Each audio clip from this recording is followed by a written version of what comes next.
ஸ்ரீ மார்கசீர்ஷ மாதம் என்றழைக்கப்படும் மார்கழி மாதத்தின் 23ஆம் நாள் கதை. பகவான் ஸ்ரீ கிருஷ்ணரின் லீலைகளை நாம் தற்போது காணலாம். முனிவரே, ஞானக் கடலே, பகவான் ஸ்ரீ கிருஷ்ணரின் லீலைகளை அருந்த எனக்கு சிறிதளவு அனுமதி தாருங்கள் என்று கேட்டார். முனிவரே, நான் தங்களின் வரவேற்கத்தக்க சீடன், அதனால் என்னை பகவானின் லீலைகளை அருந்த அனுமதி தாருங்கள் என்றார். பின்னர் பகவான் ஸ்ரீ நாராயணர் ஒரு நாள் பலராம சுவாமி கோபிகைகளுடன் யமுனை நதிக்கரையில் அலைந்து திரிந்து ஆயிரக்கணக்கான கோபியர்களுடன் விளையாடினார். அவர்கள் விளையாடும் போது சோர்வடைந்தனர்.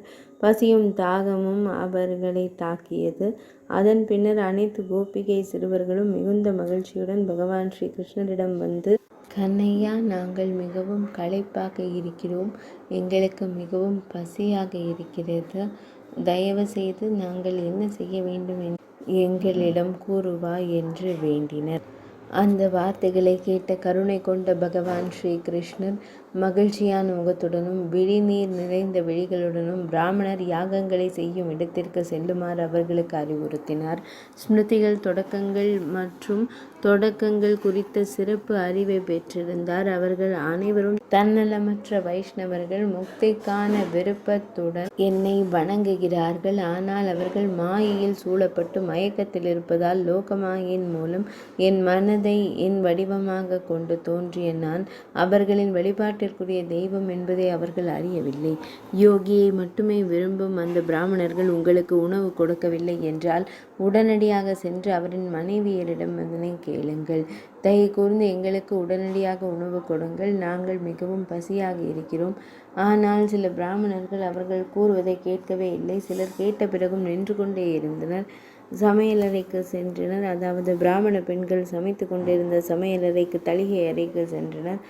அவர்கள் அந்த சிறுவர்கள் தலை குனிந்து பிராமண பெண்களை வணங்கினர். ஏனென்றால் ஒரு பிராமணர் உணவு கொடுக்க மறுத்தால் அவரது மனைவிகளிடம் உணவு கேளுங்கள். வணங்கிய பிறகு அந்த சிறுவர்கள் அனைவரும் அந்த பக்தியுள்ள பிராமண பெண்களிடம், தாய்மார்களே, நாங்கள் அனைவரும் குழந்தைகள், நாங்கள் பசியால் அவதிப்படுகிறோம், தயை கூர்ந்து எங்களுக்கு உணவு கொடுங்கள் என்று கூறினர். அந்த குழந்தைகளின் வார்த்தைகளை கேட்டு அவர்களின் அழகான தோற்றத்தை கண்டு அந்த கற்புமிக்க நல்லொழுக்கமுள்ள பிராமண பெண்கள் புன்னகைத்தனர். மிகுந்த மகிழ்ச்சியுடனும் மரியாதையுடனும் அவர்களிடம், ஞானமுள்ள குழந்தைகளே, நீங்கள் யார்? உங்களை யார் அனுப்பினார்கள்? உங்கள் பெயர்கள் என்ன என்று கேட்டார்கள். நாங்கள் நிச்சயமாக உங்களுக்கு எல்லா வகையான சுவையான உணவுகளையும் தருவோம் என்றார்கள். பிராமண பெண்களின் வார்த்தைகளை கேட்டு அவர்கள் அனைவரும் மென்மையாக மாறினர். அழகான கோப சிறுவர்கள் மகிழ்ச்சியுடன் புன்னகைத்து, தாய்மார்களே, பலராம சுவாமியும் பகவான் ஸ்ரீ கிருஷ்ணரும் எங்களை இங்கே அனுப்பியுள்ளார்கள். தங்கள் பிரசாதங்களால் மிகவும் சோர்வாக இருக்கிறோம், நாங்கள் மிகவும் பசியாக இருக்கிறோம், தயை கூர்ந்து எங்களுக்கு உணவு கொடுங்கள், நாங்கள் உடனடியாக அவர்களிடம் செல்வோம் என்றார்கள். இங்கிருந்து சிறிது தூரத்தில் காட்டிற்குள் பதநீர் அருகே மதுவனத்தில் பலராம சுவாமியும் பகவான் ஸ்ரீ கிருஷ்ணரும் அமர்ந்திருந்தார்கள். சகோதரர்கள் இருவரும் ஆலயத்தில் அமர்ந்திருக்கிறார்கள். அவர்கள் பசியுடன் உணவு கேட்கிறார்கள். தாய்மார்களே, நீங்கள் எங்களுக்கு உணவு கொடுக்க விரும்புகிறீர்களா இல்லையா என்பதை உடனடியாக எங்களிடம் கூறுங்கள், இல்லையெனில் வேறு ஏதாவது தீர்வை காண்போம். கோபியர்களின் வார்த்தைகளை கேட்டதும் பிராமண பெண்கள் மகிழ்ச்சியால் மலர்ந்தனர். அவர்களின் விழிகளில் ஆனந்த விழிநீர் பெருக்கெடுத்து வந்தது. அவர்கள் உடல் முழுவதும் சிலிர்த்து போனது. பகவான் ஸ்ரீ கிருஷ்ணரின் பாத தரிசனம் செய்ய வேண்டும் என்ற மிகுந்த ஆசை அவர்களுக்குள் இருந்தது. மிகவும் கவர்ச்சிகரமான ஆகேஹானி, அரிசி சாதம், கீர், சுவையான பீடம், தயிர், பால், நெய் மற்றும் தேன் ஆகியவற்றை தங்கம், வெள்ளி மற்றும் மலர்களில் நிரப்பி மகிழ்ச்சியுடன் பகவான் ஸ்ரீ கிருஷ்ணரிடம் எடுத்து சென்றாள். அவள் மனதில் பலவிதமான ஆசைகள் இருந்தன. சபதம் எடுக்க அவள் ஆவலுடன் இருந்தாள். அங்கு சென்றதும் குழந்தைகளுடன் பகவான் ஸ்ரீ கிருஷ்ணரையும் பலராம சுவாமியையும் கண்டாள். ஆலமரத்தின் வேரில் குழந்தைகளிடையே பகவான் ஸ்ரீ கிருஷ்ணர் அமர்ந்திருந்தார். எனவே நட்சத்திரங்களுக்கு மத்தியில் வீரன் தனது பாதங்களிலிருந்து அற்புதமாக அழகாக தோன்றினான். குளிர்காலத்தில் முழு நிலவில் அவரது முகம் நில ஒளியை பிரதிபலித்தது. அவர் இரத்தின ஆபரணங்களால் அலங்கரிக்கப்பட்டிருந்தார். மேலும் 2 இரத்தின காதணிகள் அவர் நெற்றியை அலங்கரித்தனர். இரத்தின காதணிகள் மற்றும் வளையல்கள் அவரது கரங்களை அலங்கரித்தன. இரத்தின கணுக்கால்கள் அவரது பாதங்களை அலங்கரித்தன. அவர் முழங்கால் வரையிலான தூய இரத்தின கழுத்தணியை அணிந்திருந்தார். அவரது தொண்டை மற்றும் மார்பு இரண்டையும் அலங்கரித்த மல்லிகை மாலை அவரது உடல் கங்கணம், அகுரு, கஸ்தூரி மற்றும் குங்குமம் ஆகியவற்றால் சாயப்பட்டிருந்தது. அல்லது நகங்கள், கன்னங்கள் மற்றும் கால் விரல்களின் அழகு பார்ப்பதற்கு ஒரு காட்சியாக இருந்தது. அவரது அழகான சிவப்பு உதடுகள் ஒரு பழுத்த மாதுளையை கூட பிரதிபலித்தன. பிரம்மதேவர், சிவனார், தர்மர், சேஷர், நாகர் மற்றும் பெரிய முனிவர்கள் அவரை கண்டனர். அத்தகைய உயர்ந்த கடவுளை கண்ட பிராமணரின் மனைவிகள் பக்தியுடனும் மரியாதையுடனும் அவரை வணங்கி தங்கள் அறிவுரையின்படி மதுசூதனனை புகழ்ந்தனர். பிராமணர்களின் மனைவிகள், பகவானே தாமே உயர்ந்த பிரம்மம், உயர்ந்த வசிப்பிடம், அப்பாவி, அகங்காரம் இல்லாதவர், நிர்குண, நிராகாரம் மற்றும் சகுன வடிவம் என்றனர். தாமே பிரகிருதி புருஷன், தாமே அவை இரண்டிற்கும் இறுதி காரணம், படைப்பை பராமரித்து பாதுகாப்பதற்கு பொறுப்பான பிரம்மதேவர், பகவான் ஸ்ரீ மகாவிஷ்ணு மற்றும் சிவனார் ஆகிய மூன்று கடவுள்களும் உமது எங்கும் நிறைந்த வடிவத்தின் பகுதிகள். வேதங்களில் நீங்கள் அனிர்வாச்சனி என்று அழைக்கப்படுகிறீர்கள். அப்படியானால் யார் உங்களை புகழ்ந்து பேச முடியும்? ஜீவன்களின் ஆண்டவரே, தாங்கள் எப்போதும் மகிழ்ச்சியாக இருக்க முடியும். தாங்கள் பெண்கள் எப்படி உங்களை புகழ்ந்து பாட நாங்கள் எவ்வாறு எங்களுக்கு இயலும்? பகவானே, எங்கள் மீது மகிழ்ச்சி அடையுங்கள். ஏழைகளின் தோழரை, தயை கூர்ந்து கருணை காட்டுங்கள். இதனை கூறி அனைத்து பிராமண மனைவியரும் அவரது பாதங்களில் பணிந்து வணங்கினர். பின்னர் மகிழ்ச்சியான முகங்களுடனும் கண்களுடனும் பகவான் ஸ்ரீ கிருஷ்ணர் அவர்களுக்கு அனைத்து பாவம் செய்ய முடியாத ஆசீர்வாதங்களையும் வழங்கினார். பிராமணர் மனைவியர் வழிபாட்டின் போது ஊதப்படும் இந்த பாடலை பாடுபவர் சந்தேகமின்றி பிராமண பெண்ணின் அந்தஸ்தை அடைகிறார். பகவான் நாராயணர் பெண்களே என்று கூறுகிறார். அந்த பிராமண மனைவியர் தனது பாதங்களில் பணிந்து வணங்குவதை கண்ட பகவான் மதுசூதனன், பெண்களே, ஒரு வரத்தை கேளுங்கள், அது உங்களுக்கு நல்வாழ்வை தரும் என்றார். பகவான் ஸ்ரீ கிருஷ்ணரிடமிருந்து இதை கேட்ட பிராமண மனைவியர் மிகவும் நெகிழ்ச்சி அடைந்தனர். அவர்களின் தலைகள் பயபக்தியுடன் குனிந்து பக்தியுடன் அவர்கள் கூறினார்கள், பகவான் ஸ்ரீ கிருஷ்ணரே, நாங்கள் உங்களிடம் எந்த வரத்தையும் கேட்க மாட்டோம். உங்கள் தாமரை பாதங்களுக்கு சேவை செய்வதே எங்கள் ஒரே விருப்பம். எனவே தயவு செய்து உங்கள் பணிவையும் மிகுந்த மென்மையான பக்தியையும் எங்களுக்கு வழங்குங்கள். கேசவரே, தயவு செய்து உங்கள் திருமுகத்தை ஒவ்வொரு கணமும் காண இந்த அருளை எங்களுக்கு அருளுங்கள். பகவானே, நாங்கள் மீண்டும் வீடு திரும்ப மாட்டோம். பிராமண மனைவியர்களின் இந்த வார்த்தைகளை கேட்ட மூன்று உலகங்களையும் அளித்த இரக்கமுள்ள பகவான் ஸ்ரீ கிருஷ்ணன் மிகவும் நல்ல வார்த்தையுடன் அவர்களின் கோரிக்கையை ஏற்றுக்கொண்டார். பின்னர் அவர் குழந்தைகள் குழுவிடம் திரும்பி அமர்ந்தார். பின்னர் பிராமண மனைவிகள் தங்களுடன் கொண்டு வந்த அமிர்தம் போன்ற இனிமையான உணவை அவர்களுக்கு வழங்கினர். இறைவன் இந்த உணவை எடுத்து மாடு மேய்க்கும் சிறுவர்களுக்கு உணவளித்து பின்னர் தானே உட்கொண்டார்.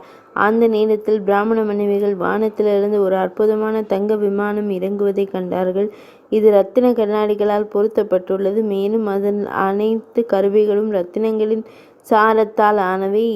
இது இரத்தின தூண்களால் தான் தாங்கப்பட்டுள்ளது. மேலும் நேர்த்தியான இரத்தின கலசங்கள் அதை இன்னும் பிரகாசமாக காட்டுகின்றன. வெள்ளை விசிறிகள் அதனுடன் இணைக்கப்பட்டுள்ளன. மேலும் நெருப்பால் ஒளிரும் தெய்வீக ஆடைகள் அதன் அழகை மேம்படுத்துகின்றன. விமானம் பாரிஜாத மலர்களின் வலை பின்னலால் அலங்கரிக்கப்பட்டுள்ளது. அதற்கு 100 சக்கரங்கள் உள்ளன. மனதைப் போலவே வேகமாக நகரும் இந்த விமானம் உண்மையிலேயே அழகாக இருக்கிறது. காட்டு மலர்களின் மாலைகளால் அலங்கரிக்கப்பட்ட தெய்வீக மலர் மாலைகள் அதை சுற்றி எல்லா பக்கங்களிலும் திகழ்கிறது. அவர்கள் அனைவரும் புனித நூலாலான ஆடைகளை அணிந்திருக்கிறார்கள். அவர்கள் இரத்தின ஆபரணங்களால் அலங்கரிக்கப்பட்டு இளமை வசீகரத்தால் நிறைந்திருந்தனர். நீல நிற முடியின் 2 கைகளுடன் மாடு மேய்ப்பவர்களைப் போல உடையணிந்திருந்தனர். அவர்கள் தங்கள் கரங்களில் புல்லாங்குழல்களை பிடித்திருந்தனர்.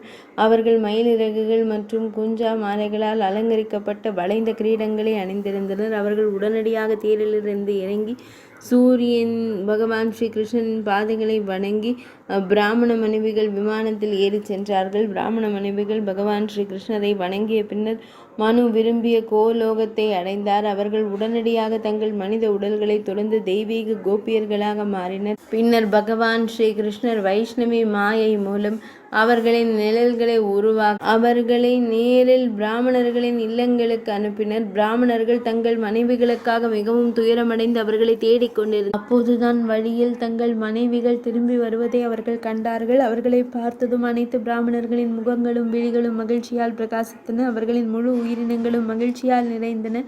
அவர்கள் பணிவுடன் அவர்களிடம், நீங்கள் அனைவரும் மிகவும் பாக்கியவான்கள், ஏனென்றால் நீங்கள் கடவுளை நேரில் கண்டிருக்கிறீர்கள். எங்கள் வாழ்க்கை அர்த்தமற்றது, மேலும் நாங்கள் வேதங்களை ஓதுவது கூட அர்த்தமற்றது என்று கூறினர். வேதங்கள் மற்றும் புராணங்கள் பகவான் ஸ்ரீ கிருஷ்ணரின் அனைத்து சிறந்த குணங்களையும் யுகங்கள் முழுவதை அறிஞர்கள் விவரித்துள்ளனர்.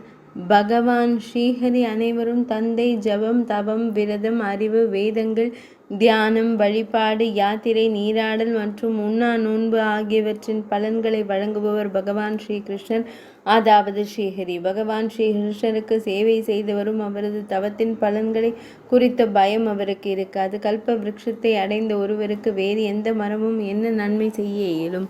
பகவான் ஸ்ரீ கிருஷ்ணர் இதயத்தில் வைத்திருப்பவருக்கு யாகம் அல்லது பிற சடங்குகள் போன்ற சடங்குகளை செய்ய வேண்டிய அவசியமில்லை. முந்தைய அவதாரங்களை விட அதிக அன்பும் தாராள மனப்பான்மையும் தெளிவாக தெரிந்தன.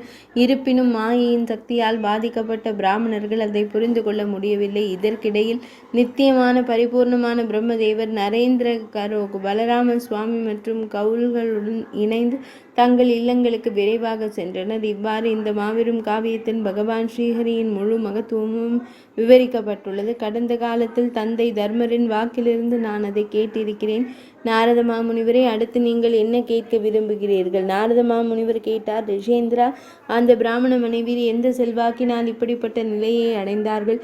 பெரிய முனிவர்களாலும் சாதனை படுத்த யோகிகளாலும் கூட அடைய இயலாத நிலையை அடைந்தார்கள். அந்த பிராமணர்கள் ஏன் அப்படிப்பட்ட நிலையை அடையவில்லை? கடந்த காலத்தில் அவர் பண்டுவதி பெண்கள் யார்? எந்த தேடலால் இந்த பூமிக்கு வந்தார்கள்? தயை கூர்ந்து என் சந்தேகங்களை தீர்த்து வையுங்கள், என் ஐயங்களை தீர்த்து வையுங்கள். இந்த தெய்வங்கள் சப்த ரிஷிகளின் அழகான நல்லொழுக்கம் உள்ள மற்றும் அர்ப்பணிப்புள்ள மனைவிகள். ஒருமுறை அனல் கடவுள் அவர்களின் உடல்களை தொட்டார். இது ஆங்கிரச முனிவரை சப்த ரிஷிகளை கோபப்படுத்தியது. மேலும் அவர் அக்னியை ஒரு நர மாமிசமாக மாறவும் இந்த மனைவிகள் மனிதர்களாக மாறவும் சபித்தார்.